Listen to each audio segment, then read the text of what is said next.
Hello friends, আবার একটি নতুন ভিডিওতে স্বাগত জানাই। আরও একটি নতুন প্রাইমারি টেটের এপিসোডে প্রত্যেককে স্বাগত জানাই। তো আগামী 11 ডিসেম্বর প্রাইমারি টেট পরীক্ষা যে 100% সংগঠিত হতে চলেছে সেই বিষয়ে আরও এক ধাপ এগিয়ে গেল পর্ষদের পক্ষ থেকে বক্তব্য উঠে এসেছে।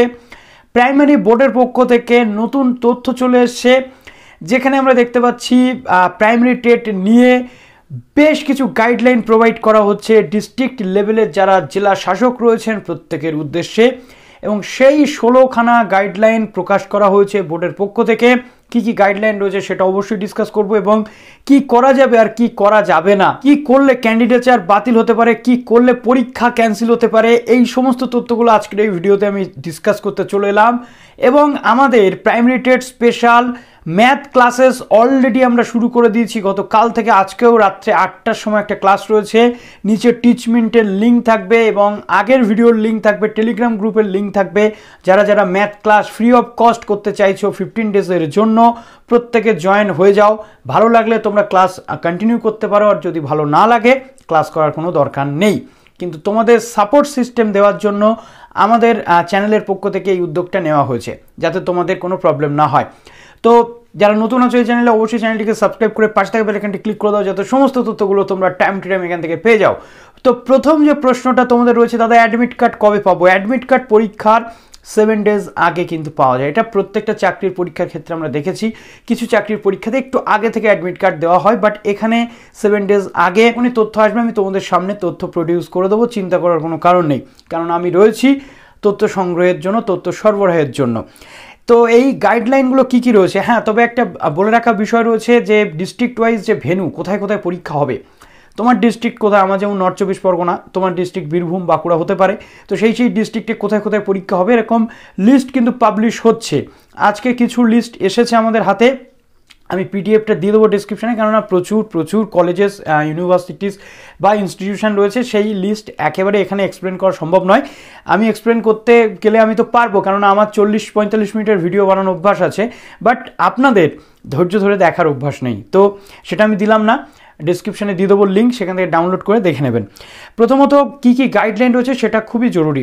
একদম প্রথম গাইডলাইন, প্রত্যেকটি পরীক্ষা কেন্দ্রে এক্সটেনশন অফিসার পর্যায়ের আধিকারিকরা থাকবেন পুলিশের। অতএব এবার কিন্তু সিকিউরিটি সিস্টেম যেটা, সেটা অনেক বেশি হাই হতে চলেছে, কম্প্যাক্ট একটা প্রসেসের মধ্যে দিয়ে পরীক্ষা হতে চলেছে, সুতরাং খুব সিরিয়াস ইস্যু এবার কিন্তু প্রাইমারি টেট, সুতরাং ভালো করে আমাদেরকে প্রস্তুতি নিতে হবে যারা প্রস্তুতি নিচ্ছেন। 2 নম্বর রয়েছে, প্রত্যেকটি পরীক্ষা কেন্দ্রে কিন্তু 144 ধারা জারি থাকবে, মাধ্যমিক উচ্চ মাধ্যমিক পরীক্ষার মতোই। অর্থাৎ আমরা দেখেছি যে মাধ্যমিক উচ্চ মাধ্যমিকে যেমন 144 ধারা জারি থাকে, শুধুমাত্র এক্সাম যে টাইমিংটা রয়েছে সেই টাইমের মধ্যে শুধু ক্যান্ডিডেট ছাড়া আশেপাশে কাউকে অ্যালাউ করা হয় না, এখানেও কিন্তু সেম। সুতরাং বাড়ি থেকে গার্জিয়ান নিয়ে গেলে আপনাদেরকে মাথায় কিন্তু বিষয়টা রাখতে হবে। তারপর রয়েছে, পরীক্ষা চলাকালীন সময় জেরক্সের দোকানগুলো বন্ধ থাকবে, আপনি জেরক্স বা অন্যান্য যে পন্থাগুলো রয়েছে সেগুলো অবলম্বন যাতে না করতে পারে ক্যান্ডিডেটরা, সেই জন্য এই ব্যবস্থা। নেক্সট রয়েছে, মাধ্যমিক উচ্চ মাধ্যমিক পরীক্ষার মতোই লাউডস্পিকার নিষেধাজ্ঞা, অর্থাৎ পরীক্ষা কেন্দ্রের আশেপাশে কোথাও কোনো মাইক, কোনো হর্ন, কোনো সাউন্ড, উচ্চস্বরে কোনো আওয়াজ কিন্তু থাকবে না, এটা বলা হচ্ছে।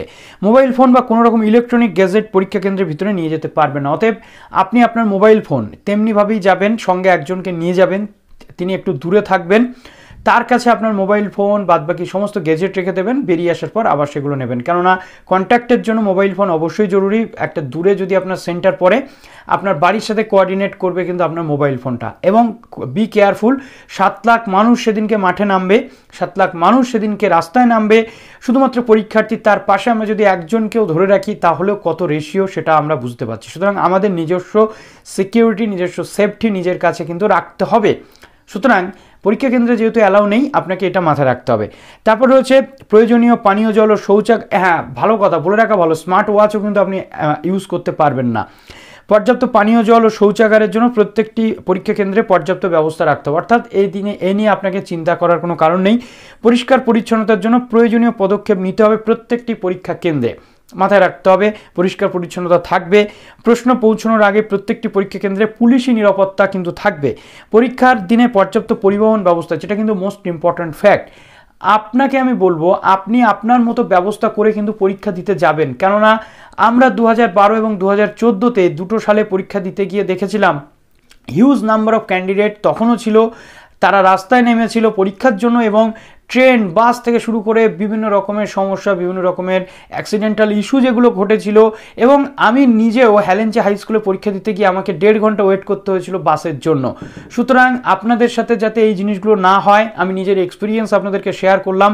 পরিবহন যতই পর্যাপ্ত থাক, 7.5 লাখ মানুষ অলমোস্ট এক্সাম ক্যান্ডিডেট, তার পাশে আরও একজন করে যদি আমি জুড়ে দিই, কত হচ্ছে আপনারা বুঝতে পারছেন। আমি আর সংখ্যায় প্রকাশ করছি না।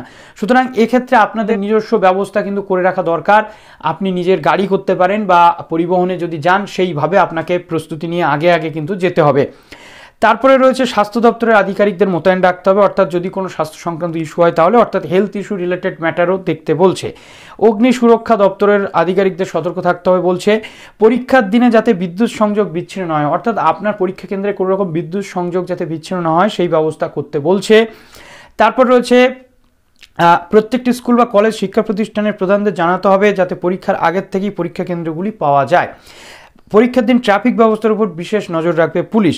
তো এই 16 দফা গাইডলাইন কিন্তু প্রকাশ করা হচ্ছে, অলমোস্ট আমরা দেখতে পাচ্ছি। এবং এরপর ভার্চুয়াল বৈঠক থেকে শুরু করে স্কুল শিক্ষা দপ্তর কিন্তু জেলা শাসকদের সাথে এগুলো করে নেবে এবং প্রত্যেকটা ইনস্টিটিউশনের সাথে ভার্চুয়াল যে আলোচনা সেটা কিন্তু হতে থাকবে। সুতরাং এমতো পরিস্থিতিতে আমরা দেখতে পাচ্ছি যে পুরো পরীক্ষার তোড়জোড় কিন্তু একেবারে স্ট্রং ওয়েতে এগোচ্ছে। আমাদেরকেও স্ট্রংলি প্রিপেয়ার থাকতে হবে যাতে করে আমরা এবারে টেটে বসেই টেটটাকে ক্র্যাক করতে পারি। আমাদের ভালো করে মানসিক এবং শিক্ষাগত দিক থেকে একাডেমিক ওয়েতে আমাদেরকে কিন্তু প্রস্তুতি নিতে হবে এবং মনে সবসময় শক্ত সামর্থ্য চিন্তাভাবনা নিয়ে এগোতে হবে যে আমি পারবো, আমি পারি। আশেপাশে কে কি বলছে, অনেক নেগেটিভিটি ছড়াবে অনেক মানুষ, সেইগুলোর মধ্যে আমাদের গেলে চলবে না। তারপরে যেটা হবে সেটা দেখা যাবে। তো চলুন ভিডিওটা এখানে শেষ করলাম। বেস্ট উইশেস জানাচ্ছি সবাইকে।